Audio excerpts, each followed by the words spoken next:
Okay, That's good good. morning, everybody. This is Michael Darger with the Extension Center for Community Vitality. I am actually in my office today. I'm a baby boomer. I like my books and my papers. I'm very comfortable in my very paper endowed environment. As you can see, many BR&E reports and conference proceedings behind me on bookshelves. So I'm happy. I like paper. But I also like this new technology of Zoom, and we're happy that you've all joined us today. I will play the role of host. For this is our 9th in our webinar series, Retaining Businesses During the Pandemic. And we've slowed things down a bit where we're going to kind of a monthly format, or every month, I should say. We do have another webinar planned. It's not yet on our website or anything, but on August 25th, if you want to make a note, we're going to have a webinar about retaining businesses or keeping businesses when they transfer in business succession context, considering the employment ownership option through employee cooperatives. So we'll have a whole webinar about that, and that will be a 1-hour webinar at 9 o'clock on August 25th. We'll get back to you on that. And so John Bennett is here, and he'll be our technologist today. If you got any problems with the technology or something that goes haywire with Zoom, he's on it. But Jennifer Hawkins is an extension educator in Southeast Minnesota. She's on the community economics team, and she was instrumental in inviting Jamie Sundsbak from the Collider Foundation in Rochester. And they're gonna have a conversation today about the 1 million cups and how Jamie's organization pivoted during this pandemic moment to take a very much a face-to-face, in-person organization or their meetings. I don't really know it. This is my learning curve for 1 million cups. I imagine there's some other people who don't know about 1 million cups. And so they'll talk about that. And I want to thank Patrick Donahue, who was at a previous webinar, who's involved with 1 million cups in Eden Prairie. And he's the one who suggested having this as a topic. And so once again, folks, if you have ideas, let us know, and we'll send an evaluation out after the webinar. And we'll also have this recorded and posted on our website. You know, you can see it later on or tell your friends about it. So without any further ado, we will introduce Jennifer and Jamie. They'll have about a 20-minute or so conversation. Then there'll be plenty of time for discussion. We commit to being done at 9:30, but if anyone has additional questions and wants to stay extra, we'll have some bonus time for up to 15 minutes until 9:45. So Jennifer and Jamie, take it away. Wonderful. Thanks, Michael, and good morning, everyone. I'm really excited to have Jamie here with us this morning. Jamie is the Director of Operations at the Collider Foundation, and I've known Jamie for a couple years. I think, Jamie, you were one of my first folks I reached out to when I started with Extension 3 years ago. So it's been really wonderful to see the work that you've been doing to build the entrepreneurial ecosystem in Rochester and in Southeast over that period of time that I've been in the neighborhood. And we're just really excited to have this conversation about how your work has shifted since COVID kind of came upon us earlier this year. So maybe we can just start out by having you tell us all a little bit about the Collider Foundation and the work that you have been doing with the foundation. Sure. And, just to start out, thank you so much for inviting me. I am also, I don't really like paper. I'm more of a digital guy, but I was doing a search this morning for some notes that I prepared for this talk. And I found the notes, Jennifer, from our first meeting. I believe it was in 2017. And so I read through that, and I just thought, all the great stuff that the U and that our region is really doing, especially for entrepreneurs. It's just been phenomenal. So thank you for having me today. So a little bit about what we do with the Collider Foundation. Collider supports the Rochester entrepreneurial ecosystem. So we focus on entrepreneurs, small businesses primarily. And we do this in 4 ways. We do this through innovative events, education, space, and storytelling to help foster an inclusive, diverse, and healthy entrepreneurial ecosystem. So that spiel aside, we started as a co-working space about 4 years ago, right here in Rochester. I left my position at the Mayo Clinic doing some really cool work, building next generation surgical products, and thought, my passion was more about the Rochester entrepreneurial ecosystem. So I wanted to do something that helps all entrepreneurs. So we jumped into starting a co-working space here about 4 years ago. And about a year and a half ago, we did a pivot. Not that the space wasn't working out. It was more about what we wanted to do and continue to do to support entrepreneurs here in Rochester. So we formed a nonprofit called Collider Foundation, absorbed the co-working space into it, and it really became the revenue generator to help fuel our nonprofit. So just to kind of take you through some of the 4 steps, or the 4 pillars, as we call it, of how we serve our community. As was alluded to before, we were heavy on events, and those events were always in person. Those events were always face-to-face. And we did things like bring external events. So we looked around the United States and said, what can help fuel our entrepreneurial community that's already been done? So we looked at things like 1 Million Cups and things like Techstars Startup Weekend, and said, hey, can we become a chapter here in Rochester of these organizations to bring your content and really your brand to Rochester?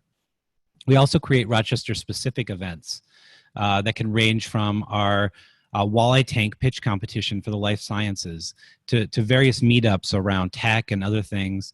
And then tried to get it deep in the weeds. We also do one-on-one support of entrepreneurs. So we met entrepreneurs one-on-one, face-to-face, to really listen to them and work on how we can support them. So that was all pre-COVID. We also focused again on education, space, and storytelling. And so these were all things that we had to think deeply about as we moved into the new sort of COVID world. And that's kind of what we do and how we support our entrepreneurs here in Rochester. That's wonderful. And you brought up 1 Million Cups, and I know Michael brought it up earlier. And that is really about, it's 1 million cups of coffee, right? And connecting entrepreneurs by having these convenings where they can connect with supporters and other ideators and make connections. So that I'd like to learn more about 1 Million Cups, how often you've been convening those in person, and then what it looked like to take those online, and kind of some lessons you learned through that. Yeah. So again, like I was saying, like we didn't want to reinvent the wheel here in Rochester. We wanted to go out and do a survey of, really, we were focused primarily United States, of what was serving the needs of entrepreneurs in other communities. And we stumbled upon 1 Million Cups through a couple of people who had been to Kansas City, which is sort of the home of 1 Million Cups. So 1 Million Cups is put on by the Ewing Marion Kauffman Foundation, which many of you may know, but it basically, the Kauffman Foundation is focused on intensive research and advocacy for entrepreneurs. And they're sort of really the wellspring of a lot of entrepreneurial thought and events and education. And they spun up this 1 Million Cups concept in 2012. They describe it really as a free program designed to educate, engage, and inspire entrepreneurs around the country. And there's 160 chapters of 1 Million Cups across the nation, which is really cool. To think that on any given Wednesday at 9 a.m. across the country, the same activity is happening, which is so exciting and so powerful. And it's really created a great network for us to plug into, to learn from, and to help other communities really move forward with their entrepreneurial ecosystem. So there's 2 choices for 1 Million Cups. You can be weekly, or you can be monthly. And we chose to sort of dip our toe in the water a little bit. So we focused on monthly to start, and we still do monthly. We've been doing 1 Million Cups here in Rochester for about 3.5 years, which is crazy to think that we've done all of that in 3.5 years. But it's just a wonderful, wonderful program here in town. So to kind of deep dive a little bit, the basic format is really welcoming 2 entrepreneurs from our community or region to present just a little bit about their company. So they get about 6 minutes. We don't like to call it a pitch. I like to call it sharing a story of your company and your sort of startup journey. But then we encourage these individuals to actually share a challenge that they're currently facing. And really, that's the power of A Million Cups, where you can go in, you can be honest with a crowd of people and saying, as an entrepreneur, I'm finding a real challenge with hiring technical talent in Southern Minnesota, for example. And then it's the challenge that we throw out to the audience and the attendees to say, how can you help this entrepreneur solve their problem? And it really becomes that audience's challenge to try to solve that problem for that entrepreneur through connections, through being the person in the audience saying, I'm a great technical help with this. I want to help you. That's really that power is, we play this entrepreneurial game a lot where I talk to hundreds of entrepreneurs. And when you talk to them, you say, how are things going? And they say, great. It's fantastic. Everything's fine. And that's a total lie. That's the front that entrepreneurs put on. So by hosting this, we've allowed sort of our entrepreneurs in the region to become more honest and authentic and be able to share, some things that probably are keeping them up at night with an audience, and allowing that groupthink, that power of a crowd to really solve that problem for that entrepreneur. And that's pretty much what 1 Million Cups is. Again, it was always designed to be in person. We definitely felt, and Kaufman felt at the time, that was the way you do it. We've had an amazing amount of entrepreneurs. Many of you may think of Rochester as, a medical city. So you might think that all of our early stage companies are really focused on medical, but that's not true. There's a lot of other businesses in the community and region, and really we've seen a lot more interest in like food and ag and things like that than we have from the medical world. So we really try to keep the entrepreneurs we invite basically industry agnostic. We want them to really show our audience that Rochester's more than just medical and high tech, and there's some amazing other things going on here. And I think it's been a real showcase as well for all of the amazing companies that are coming out of Rochester. Wonderful. Do you want to talk a little bit about your decision to move 1 Million Cups and some of your other programming online versus just taking a pause, and kind of what that decision-making process looked like, and if you had to modify the programming at all to make it fit an online platform? So I have to say that, our initial gut reaction was just to stop it and take a pause. If you think back to the early days of COVID, I think many of us thought maybe this would be a little briefer than it turned out to be. I thought when we were allowed to reopen our co-working space after a 6-week pause, that maybe we could get back to, I'll use quotation fingers for those of you that are just listening, but, normal, right? And that turned out not to be the case. So, our team did a lot of soul searching, a lot of thinking over those weeks. And really, it came back to what we ask ourselves every day, which is we need to focus on what the entrepreneurs need.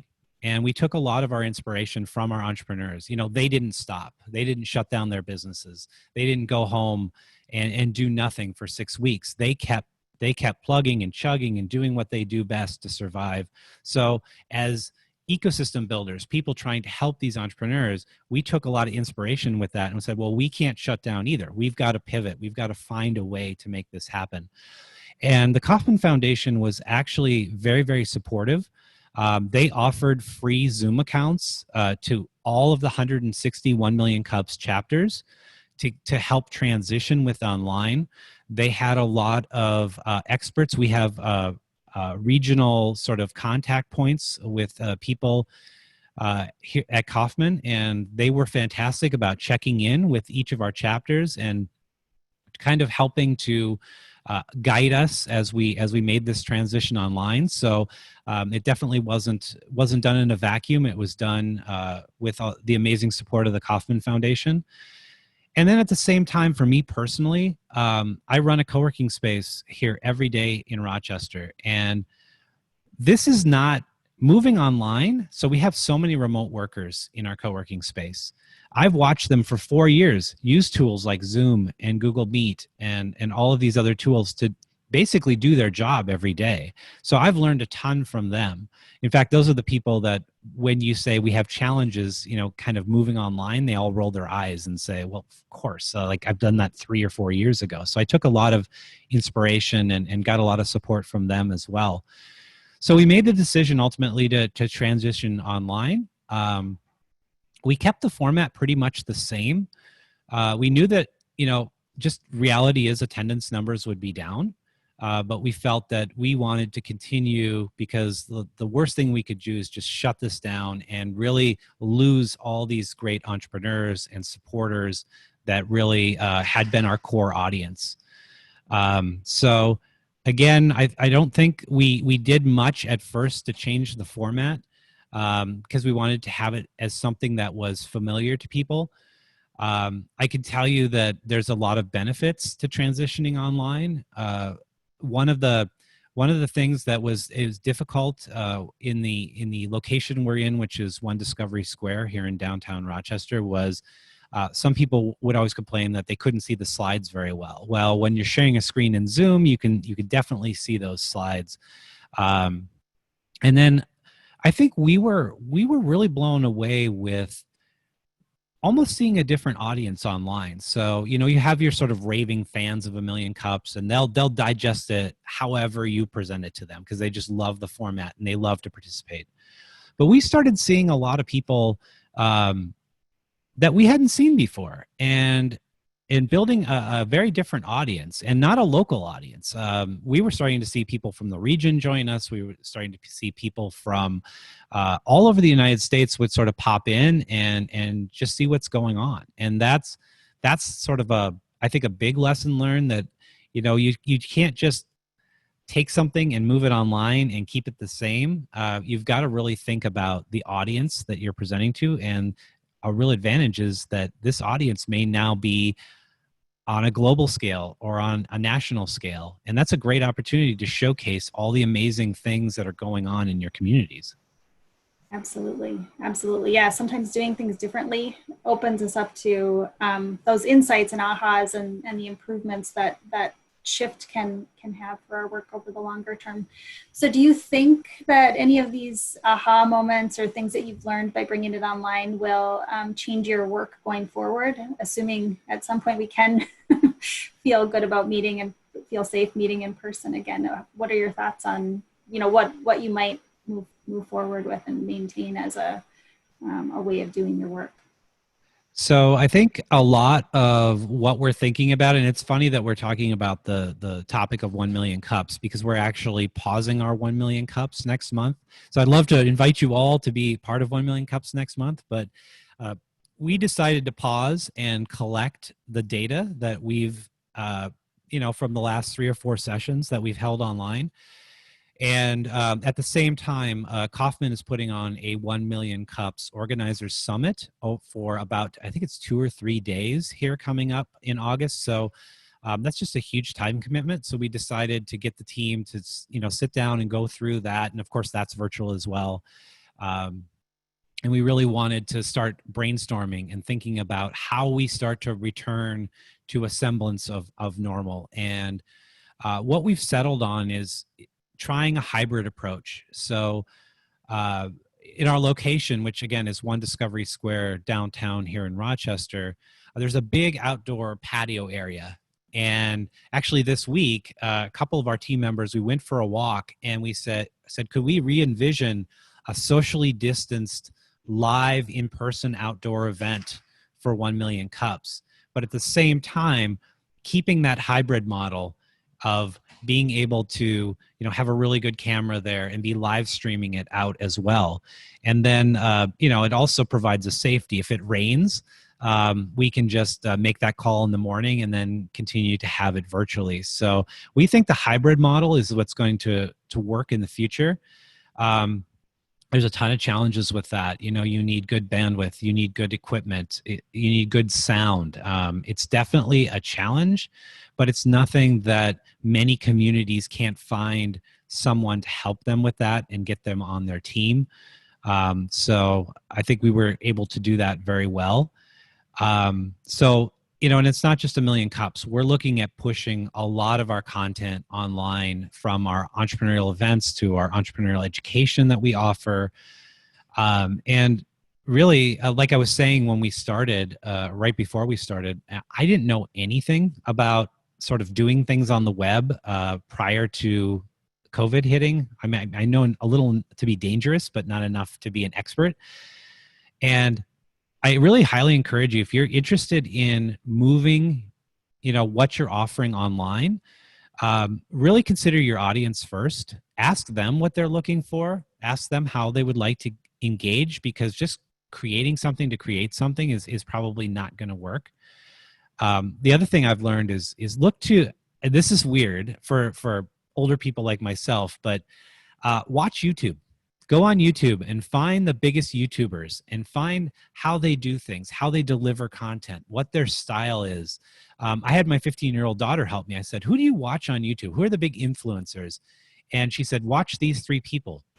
And that taught me so much about video production, how to deliver a message online. You know, it was weird and uncomfortable for me, because it's just, I'm not in that generation where that's the primary way I'm absorbing content. But I learned so much from those individuals, and it's been super helpful. There was one other thing I was going to say, but I can't remember, of course. You know, at the end of the day, there's no easy answers, but it's a great opportunity for you, your organization, your company, or just yourself, if you want to get out there, to really rethink how you do business and how you meet your customers, or the people you're trying to serve, and where they're living now versus, and where they're consuming content now versus where they were in the past. We're not going to be able to go back to the way things were in part. And you've already got that playbook written. You know how to engage people one-on-one. But now is that time to really experiment and create a new engagement strategy for people online as well. So that's my long spiel. That's wonderful. No, this has been great, Jamie. I think we have at least one question in the chat. I can keep talking to Jamie all morning, so I can keep going. But do we want to take a minute and let's see what's in the chat from the participants? Michael? Yeah, we have one question in there from Susan Odom, who's in Illinois Extension, and I invite everyone else to put their questions in the chat. If you are call in, then you can raise your hand, or just at the right moment, just unmute yourself and talk out your question. But Susan asked, can you share the names of those you watched on YouTube, Jamie? So I am doing, sorry, I had something playing in my headphones. I am trying to do double duty right now and posting links right now in the chat.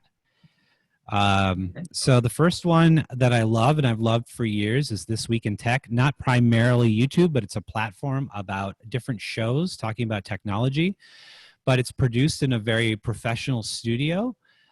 So I was able to learn about things like how to do effective lower thirds, how to summarize your show notes, because, you know, a lot of people will read a little snippet on YouTube about what is this about, and they're going to make a judgment whether they should watch it or not. So let them know up front what those expectations are. So I learned a lot of that from This Week in Tech. Another one is Marquez Brownlee. He's another tech guy. He puts together absolutely beautiful videos. And I wish I had the money and the time to produce videos like that. But it's more than just polish. I mean, that's a piece of it. If your video looks good, sounds good, people tend to warm up to some of the barriers of what I call faces and boxes. But really just the way he engages with his community is amazing. So when people are writing comments, when people are leaving, sharing, he's going out and he's saying, thank you for sharing this. And he's engaging with the community. And I think that continues the conversation even after the content you've delivered on the web. So those are the two I can think of off the top of my head. Yeah. You see the question from Linda? Yes. So again, going back. Okay. That's fine. So the question was, how important is an external microphone? You look and sound professional, but I wondered about the cost. By the way, I love TWIT. Twit, yeah. I do too. So how important is an external microphone?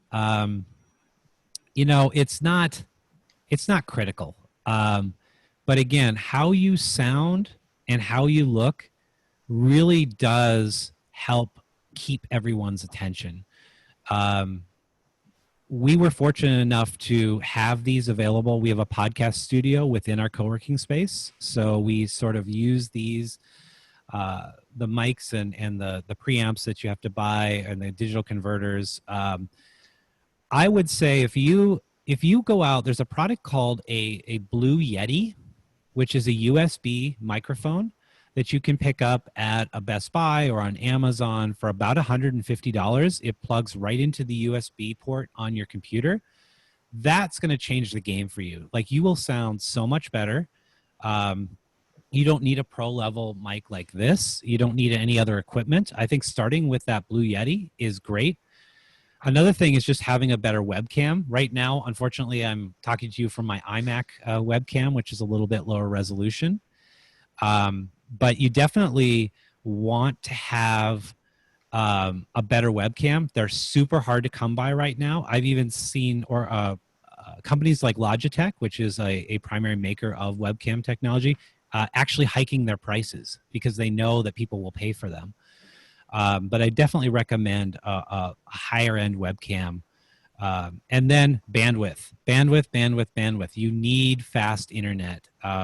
So you don't end up doing the kind of jerky dropping frames thing. That's a huge deal as well. So those are the three things that I think for under, we won't talk, I don't know what everybody's internet prices are, but for under $200, you can look and sound much, much better. Great tips. Thank you for that. I don't see any other questions in the chat. I imagine I actually have a question, and we have just like 3 minutes left. So Jamie, I mean, like, when things get a little strange in the economy, that's often a time where people decide to start businesses. They have new ideas to meet emerging needs. They may have a transition like furloughed from their job, and it gives them some space to, you know, maybe pursue that idea that they've had for a while. Have you seen some of that happening in the work that you're doing in Rochester? Are you seeing an uptick or a shift in activity? So traditionally, that's true. In a downturn, you'll see a lot of people shift into starting their own businesses or going back to school, right? That's another big thing. I've started to see some people that are curious, but you know, we live in a very medically focused town. I mean, 1/3 of the entire community pretty much works for Mayo Clinic. When they had their furloughs, we actually used that as an opportunity to deliver some online education. So we hosted, or are currently hosting, a 6-week course on the basics of entrepreneurship. And so that we have seen an uptick in, you know, interest in that class, and that's been phenomenal. But I just encourage people, like, if you could stay with your day job and develop this on the side, so we call that side hustle, yeah, don't jump into it. Now, unfortunately, if you're in the position where you've lost your job, absolutely, you know, that makes a ton of sense that you have to dive into it. But the other piece of advice I would say is don't do it alone. There's a great community of people that are here to support you. There's a term we use now called ecosystem builder.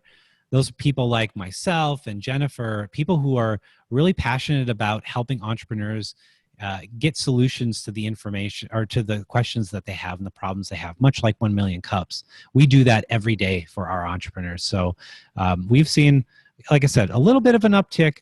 And And I would assume over the next few months, we're going to continue to see an interest in people really dipping their toe into the entrepreneurial world. Great. And so, Jamie, we're right at the 9:30 mark. I have another question, but I just want to let people know this is our soft stop. So we've delivered on a half an hour webinar that I think's been quite insightful and useful. But for anyone who wants to stay on, Jamie does have a few more for a minute. So if you have any questions you've been holding back, or the person who's on the phone in wants to unmute, but I'll start with a question. Just for fun, Jamie, you said that storytelling is part of your foundation's mission, but I don't know, maybe there's a story you could tell us about 1 Million Cups, or about one of those businesses where something happened, just for fun. If there's any anecdotes, that might be fun if you can share one. So the Million Cups that meant the most to me was, so I'll start. I'll take a step back. The Million Cups before the one I'm going to talk about was, so I always pretty much know who's in the audience, right? So these people filter in, and you say, okay, it's that person. I know that person. And all of a sudden, a bunch of these young kids showed up. And I mean, they were high school age, and it's a Wednesday at 9 o'clock. And I'm seeing these kids sitting there, and I'm like, okay, are you skipping school, or am I going to get into trouble because I'm encouraging you to skip school? Or you're going to blame me? And they said, no, our teacher encouraged us to come here, and we're very interested in entrepreneurship. And they sat there, and you could tell they were just eating it up. Like, they listened to this entrepreneur, they felt inspired. And so we ended up taking them around our building. At the time, 1 Million Cups was hosted right here in our building here where Collider is.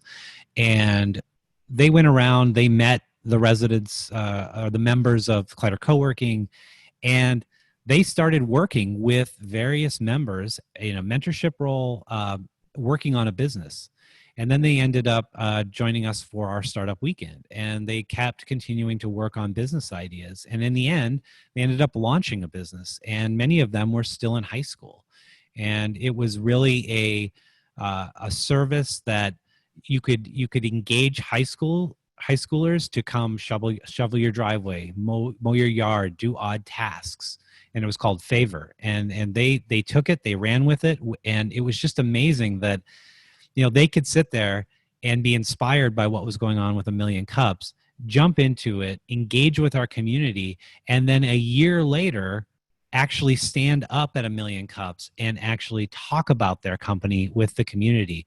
And it was the first thing that I think I saw from the genesis of a company to actually seeing this amazing group of students presenting this back where it all started. So that's been the highlight of 1 Million Cups for me so far. How about what about on the online, the Zoom version of 1 Million Cups? Do you have any stories there yet? We've had a couple of strange stories, like audio problems, which made things sound really bad. Poor entrepreneurs actually ended up getting pretty much cut off from their whole presentation. So that was a little bit of the negative side. But during the early days of COVID, one of the first ones we launched was Collider, and a bunch of businesses in town got together to create an app that focused on really polling our local restaurants and places that were shutting down, and saying, how can the people in the community support you even though you're shut down? So, where's the best place to go? Instead of going to your favorite restaurant, your favorite coffee shop, your favorite, whatever, small box retailers, I like to say, you could actually use one app to go in, click on it, and find the way to support that individual organization or business. And so we had, as a group, we presented that, and I think that helped bring awareness to the app, as well as it was a great success story. And I think it helped to lift people's spirits during COVID, that, the business community was banding together to help them. Good stories. Anyone else? Why don't I just ask, in case anyone's interested, you say there's 160 chapters of of 1 million cups around the United States. If someone from a local community wanted to learn what it takes to do this, do they contact the Kauffman Foundation in Kansas, or can they give you a ring, or what would you advise? So the best thing they can do is, I believe this is the fun of having a computer in front of you. I think it's 1millioncups.com. That will take you to the main 1 Million Cups page. But really, you can learn about it, get a little bit of a feel for it. The best thing you can do is go on that page and find your closest 1 million cups. So that's what we did. We ended up as we were working on 1 million cups here, we ended up going up to the Twin Cities, and we just attended one. So that's the first step. Attend one, understand what's going on, introduce yourself to the organizers after the event, and say, hey, I'm interested in opening a chapter of 1 Million Cups in my community. And they will help connect you in to the Kauffman Foundation. And I find that a better way to do it than just reaching out. I mean, I'm sure Kauffman is more than willing to help, but I think to really understand it, you have to be there a couple times to really understand it. So that's what I would advise. It's a little tough now, or maybe it's easier because most of our Million Cups are online, so you can definitely reach out and connect in and observe a few of them. The other thing I would say is most 1 Million Cups have YouTube pages with all their content on it, so definitely check that out. You could probably just pick a city and say 1 Million Cups in a search bar in YouTube, and you should be able to find it. The stellar communities, I think, that are doing a good job is definitely a lot of our groups in the Twin Cities. I think there's now 2 active groups doing 1 Million Cups, as well as I went to school at North Dakota State. So 1 Million Cups Fargo is by far, and this is me being biased, the best 1 Million Cups out there. They do things in such a unique way. They have such a buy-in from their community. They have even to where the local newspaper is live streaming their event to the rest of the community because they know it's a huge cultural phenomenon really in the Fargo-Moorhead area. So that's another great one to check out. That's fantastic. And so, Jennifer, do you have any other questions as we wrap up? Or Oh, no, I just dropped a couple of links in there for folks if they wanted to do some digging and follow up, and just a huge thanks again to Jamie for sharing your experience working with entrepreneurs and continuing to support their development during this during this time. So thank you so much. Right, and so Jamie, we had about 23 people here. I will send out the evaluation form to all of those, and please give us your comments about this webinar and what you think for future webinars. Jamie, I'm pretty sure that we'll be continuing this webinar series for quite a while. So if you do have a session, let's say after your pause in October or November or something, and you would be happy to invite the folks who came to this webinar, please send it to us and we'll put it in our newsletter, and we'll let people know, because I think that'd be a great way to check it out virtually. Oh, that would be fantastic. Yeah. Well, thanks so much, and everyone have a good day. And again, August 25th is our next webinar. You'll be seeing and noticed about that. That's again about encourages businesses to consider and selling to their employees through the cooperative model as one possible solution when it's time for them to transfer their business to someone else. So with that, we'll wish you a great last day of July, and we'll see you next time.